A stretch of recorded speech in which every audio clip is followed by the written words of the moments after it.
Hi again, everyone. How you doing? Good to see you. And I'm here to do an episode today on some very basic science, looking at how a virus infects a cell and what a virus is in its fundamental structure. So viruses, there are many of them, and they infect all different types of species of living thing. So that includes plants, that includes fungi, that even includes bacteria. The very first virus that was discovered many tens of years ago, even hundreds of years ago, and it was the tobacco mosaic virus. So you may ask a question, why was the first virus discovered not a virus of human beings? And that was mainly because at that time, that was one of the most valuable commodities that we had on Earth, and tobacco plantations were making people vast sums of money. Unfortunately, there was a blight on that crop and it started costing them vast sums of money. So they invested vast sums of money to get scientists to try and work out why. And that was when they first discovered that very small particles appeared to be coming out of the plants that was causing them to die, or causing the leaves to die more specifically. And if they took those particles and put them onto another plant, they also caused that plant to die and produce more of those strange particles. So taken together, we've known about viruses for a long time, but we're still learning about them even today. As we all know, we're wrapped up in a pandemic and have been for a good couple of years. So I'm going to move on now and start looking at the slides. So when you look at a virus, you will always see a cartoon effigy of how they look, and you will always notice there are core components to that image. And so we're going to go through what those things really are, because they represent the most important parts of what a virus needs to be able to be a virus. So number one, you'll always see these protrusions that come out of the outside of usually what looks like a vague circle or an icosahedral shape. And all those are spikes. And those spikes are usually made primarily of protein. Remember, we've talked in previous lectures about the material that makes living things. And so these proteins often can be referred to as spike proteins or attachment proteins. They are at their core a protein molecule, but they will sometimes have sugar attached to them as well. So sometimes you will hear them being called a glycoprotein. They fundamentally help the virus latch on to wherever it's going to go. So a virus has to be able to latch on to the outside of other things, as we're going to cover in a second, to be able to carry on its life cycle.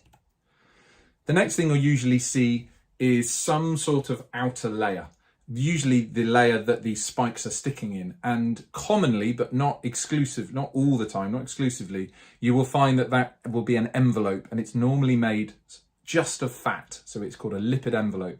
And this is normally come from the last living thing, or the cell, that the virus has just been created from. Okay, and that'll make more sense in a second when we go through.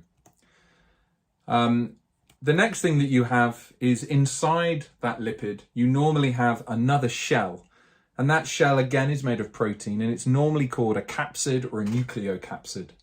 And this is very important, because actually this is really the outside of the true virus. It's normally taken from its last origin, the fat, to wrap around the outside of that. So this actually is the shell that is really part of the virus, okay? And it's very important because it protects one thing, and that thing it protects is the genetic material that the virus holds. And that's the final component of our virus structure, is the nucleic acid. So viruses can have their nucleic acid in a variety of different forms. So whereas in mammals, we really only have our nucleic acid in DNA. We don't have it in any other way. They have it in DNA, which can either be one strand of DNA, or it can be double-stranded DNA like a mammal, or they can have it as RNA, which is a more primitive form of DNA. So DNA stands for deoxyribonucleic acid, and RNA stands for ribonucleic acid. It's quicker to make, but it's a lot more fragile and a lot more prone to error, which error in the world of genetics equals mutation.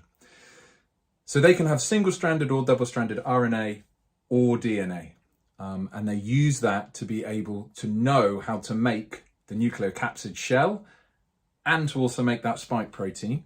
And depending on how complex the virus is, and as I said, there is a very large spectrum of how complex viruses can be, they will have other genes that can be made with that DNA or that nucleic acid that they have. So when we look at our virus, we have to understand where a virus needs to live. So a virus, unlike a bacteria, can only live in one setting, and that is inside a living cell. So that living cell has to either be a plant cell, it has to be a bacterium, it has to be an animal cell. It cannot live and replicate outside of that. So if you have some virus, if you sneeze some rhinovirus or parainfluenza virus or coronavirus, and it lands on the table, all that's going to happen is it's just going to sit there in a droplet, and those virions will just sit there until that droplet dries up, and then they will probably get stuck to the wood of the table and they'll desiccate, and eventually, depending on how fragile their nucleic acid is, it will degrade and break, and at that point that virion particle is unable to ever do anything else.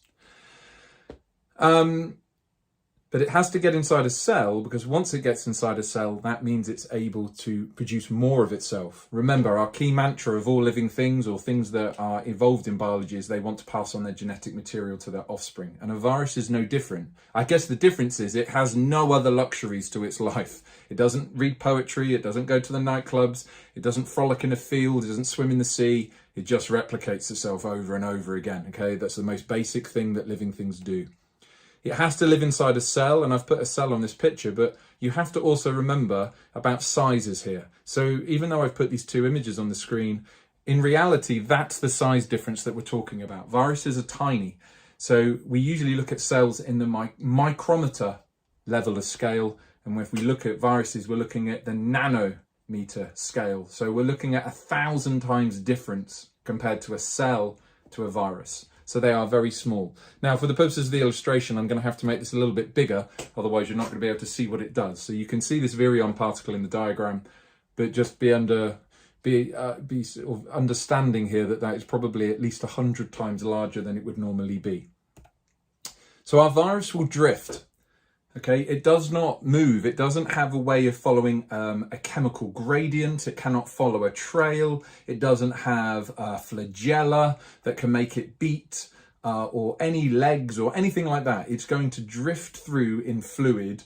I guess probably a larger living equivalent of that is going to be the things we see in the sea that will drift with the current. So we can see blooms, and we can see to some extent some jellyfish have absolutely no control over how they swim. They just move with the currents, and viruses are very similar to that. They're going to drift around with those spike proteins outside, and they're going to hope for that probability chance that that protein is going to latch on to the thing that it's specific to. So your virus will have made a spike protein that will have evolved so that it has specificity to a particular protein that's expressed on the outside of the living cell that it wants to get inside.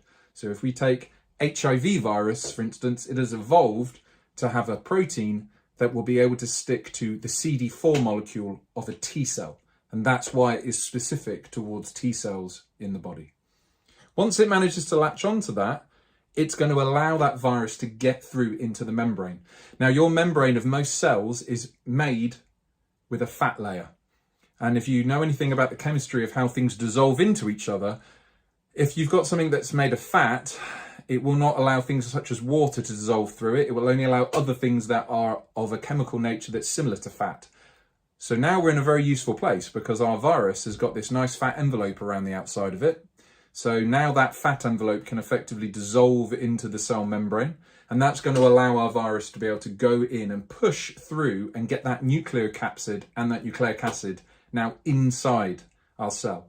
Not all viruses do this. Some viruses encourage the cell to actually take it in as a bubble. So it does something called endocytosis.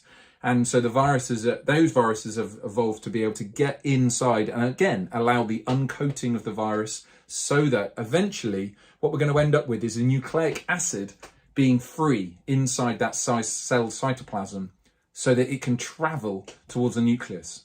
So the cell will have transport mechanisms that will either detect DNA or nucleic acid that shouldn't be there, or it's going to take that nucleic acid and move it into the nucleus. Now, once that viral nucleic acid gets into the nucleus of the cell, this is where it starts to do something very clever, because effectively what it now does is it starts to hijack what your cell does. Your cell has a nucleus that's designed to take nucleic acid and convert it into whatever that nucleic acid codes for. So nearly all of the time, it will code for protein. And so your virus has to make some proteins to be able to build new viruses. So hey presto, we've got a great set of mechanisms in place that we can utilize. So the virus doesn't need to carry around with it lots of machinery, such as things such as polymerases and ribosomes and all these sorts of things that you would need to be able to do this. It will carry around the minimum amount that it needs to be able to do things its way. And then after that, it's going to just use everything else that the cell has. And even better than that, it's going to stop the cell from being able to produce anything else. It will completely monopolize what that cell's doing. So you'll very quickly start to see the separate components of your virus being built. So nucleocapsids and spike proteins suddenly starting to be produced. Over the time of evolution, if spike proteins are being produced, they tend to have also encouraged the cell to take them and transport them to the outside of your host cells. They start to layer out onto the cell membrane of that host cell. And the nucleocapsids start to also be replicated alongside more copies of the nucleic acid. So each package of a virion has to have another set of the nucleic acid again inside it. So we can start to see these being packaged up together.